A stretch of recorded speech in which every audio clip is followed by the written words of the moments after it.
आज Doubtnut app download करें। Doubtnut पर अपने सभी गणित, रसायन विज्ञान, भौतिक विज्ञान और जीव विज्ञान के डाउट्स का करो सफाया। बस प्रश्न की फोटो खींचो, एक ही प्रश्न को क्रॉप करो और तुरंत वीडियो सोल्यूशन पाओ। अभी डाउनलोड करें।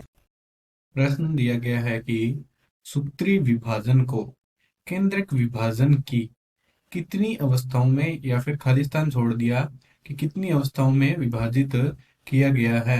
हमें यहाँ पर यह बताना है कि सूत्री विभाजन या समसूत्री विभाजन की केंद्रक विभाजन की कितनी अवस्थाओं में बांटते हैं केंद्रक विभाजन को। ठीक है, तो सबसे पहले हम देखते हैं कि सूत्री विभाजन, कोशिका विभाजन के सूत्री विभाजन, कोशिका विभाजन या कोशिका चक्र में सूत्री विभाजन एक कोशिका विभाजन का प्रकार होता है। इसी को ही हम क्या कहते हैं, समसूत्री विभाजन भी कहते हैं। समसूत्री विभाजन, समसूत्री विभाजन में दो अवस्थाएं होती है। एक होती है कैरियोकाइनेसिस या केंद्रक विभाजन, केंद्रक विभाजन अवस्था। ठीक है, और दूसरी यहाँ पर आती है कोशिका द्रव्य विभाजन, अर्थात जो हमारे सूत्री विभाजन संपूर्ण होता है कोशिका में, तो वो दो अवस्थाओं में पूर्ण होता है। पहले होता है केंद्रक विभाजन, जिसे हम क्या कहते हैं, कैरियोकाइनेसिस भी कहते हैं। और फिर जो होता है कोशिकाओं में केंद्रक विभाजन होने के बाद में कोशिका द्रव्य विभाजन होता है, जिसे साइटोकाइनेसिस कहते हैं। हमें प्रश्न में पूछा है कि केंद्रक विभाजन की कितनी अवस्थाओं में सूत्री विभाजन को बांटते हैं। तो यहाँ पर केंद्रक विभाजन की 4 अवस्थाओं में बांटते हैं। सूत्री विभाजन में केंद्रक विभाजन को 4 अवस्था में बांटा जाता है। इन अवस्थाओं को हम क्या क्या नाम देते हैं वो लिख लेते हैं।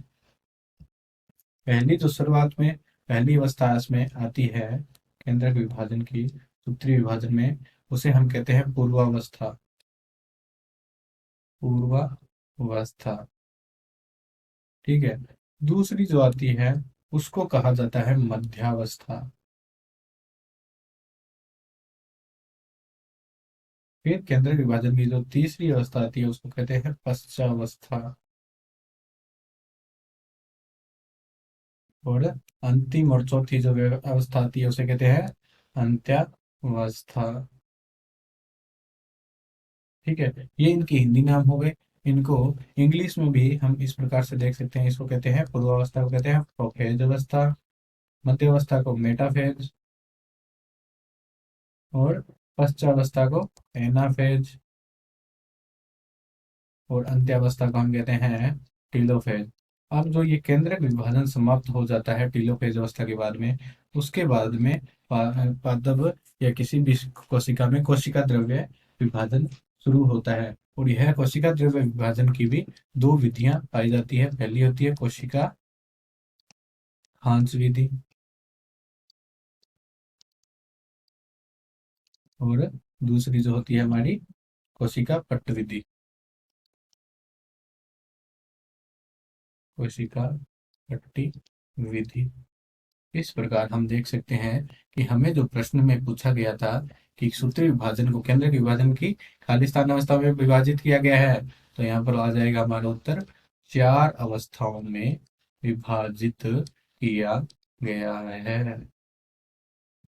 कक्षा 6 से 12वीं से लेकर नीट, IIT, JEE वो एडवांस के लेवल तक 1 करोड़ से ज्यादा छात्रों का भरोसा।